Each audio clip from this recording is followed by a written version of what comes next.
जय हिमालय, जय भारत। मैं जर्नलिस्ट डॉक्टर हरीश लखेड़ा इस बार नई कड़ी के साथ हिमालय लोक चैनल में आपके सामने उपस्थित हूँ। जब तक मैं कहानी को आगे बढ़ाऊं तब तक इस चैनल को लाइक और सब्सक्राइब अवश्य कर दीजिए। दोस्तों, आज मैं कश्मीर के नामकरण को लेकर दिलचस्प जानकारी लेकर आया हूँ।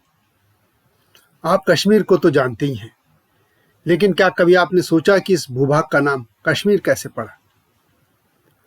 आज मैं दावे के साथ कह सकता हूं कि मैदानी क्षेत्रों के इतिहासकारों ने इस नाम को लेकर जो भी तथ्य और सामने रखे वे सच्चाई से बहुत दूर हैं। पहले मैं पौराणिक व जनश्रुतियों से सामने आई कहानियों को सामने रखता हूं और इसके बाद ऐतिहासिक तौर पर जानकारी दूंगा। पौराणिक तौर पर एक कहानी यह है कि यहाँ भगवान शिव की पत्नी देवी सती रहा करती थी। तब वह पूरी घाटी पानी से भरी थी। यहाँ एक राक्षस नाग भी रहता था। ऋषि कश्यप और देवी सती ने मिलकर उसे हरा दिया और ज्यादातर पानी वितस्ता नदी के रास्ते बहा दिया था। इस तरह इस स्थान का नाम सतीसर से कश्मीर पड़ गया।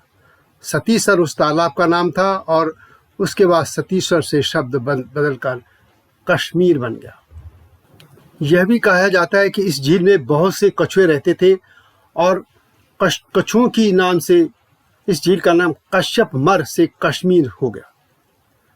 माना जाता है कि कश्यप ऋषि के नाम पर ही कैस्पियन सागर यानी कश्यप सागर और फिर कश्मीर का नाम पड़ा था। यह भी कहा जाता है कि कैस्पियन सागर से लेकर कश्मीर तक ऋषि कश्यप के कुल के लोगों का राज फैला हुआ था।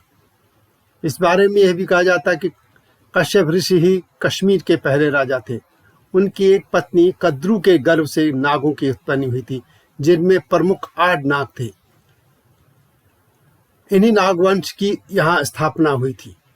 आज भी कश्मीर में इन नागों के नाम पर ही स्थानों के नाम हैं, जैसे कश्मीर का अनंतनाग नागवंशियों की राजधानी थी।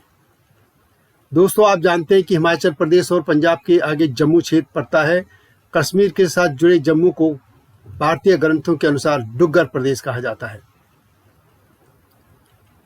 जम्मू संभाग का यह इलाका पीर पंजाल की पहाड़ी रेंज में खत्म हो जाता है। इस पहाड़ी की दूसरी ओर कश्मीर है। कश्मीर को लेकर महान कवि कल्हण की कश्मीर के इतिहास पर प्रमाणिक पुस्तक राजतरंगिणी तथा नील पुराण की कथा के अनुसार यह घाटी कभी बड़ी झील हुआ करती थी। कश्यप ऋषि ने यहाँ से पानी निकाल दिया और इसे मनोरम प्राकृतिक स्थल में बदल दिया। इस तरह कश्मीर की घाटी अस्तित्व में आई।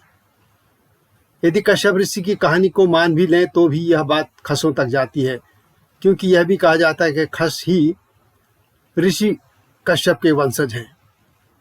हालांकि भूगर्भ शास्त्रियों के अनुसार खदिया नयार और बारामूला में पहाड़ों के धंसने से इस झील का पानी बहकर निकल गया और इस तरह कश्मीर में रहने लायक स्थान बन गए। अब इतिहास की बात करते हैं, तथ्यों की बात करते हैं। कश्मीर शब्द खसों से संबंधित है, जैसे कि पहली दृष्टि में ही कश्मीर शब्द कश, खश और मीर से बना है।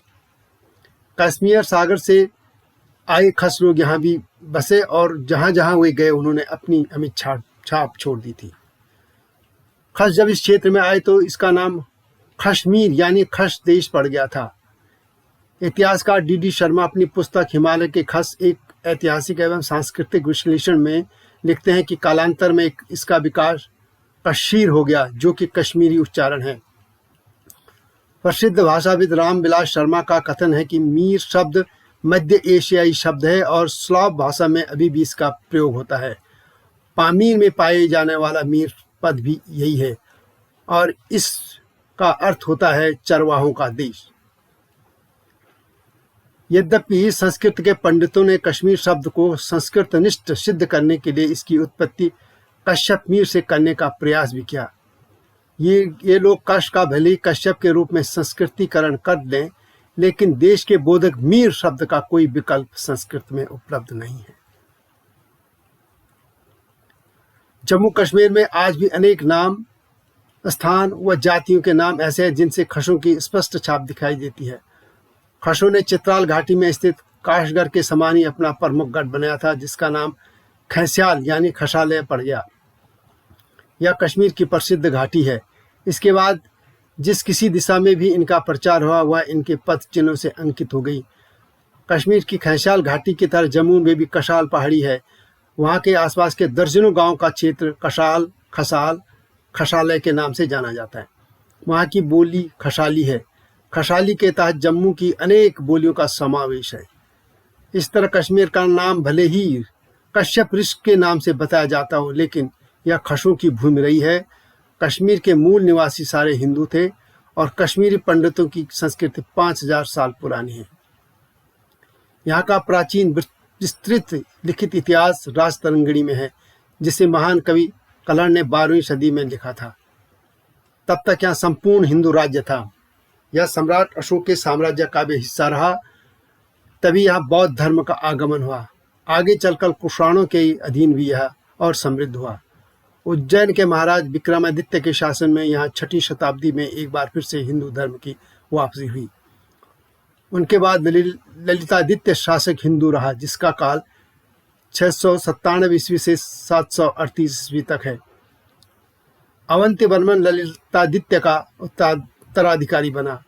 उसने श्रीनगर के पास अवंतीपुर बसाकर अपनी राजधानी बनाई थी, जो एक समृद्ध क्षेत्र रहा। उसके खंडर अवशेष आज भी शहर की कहानी कहते हैं।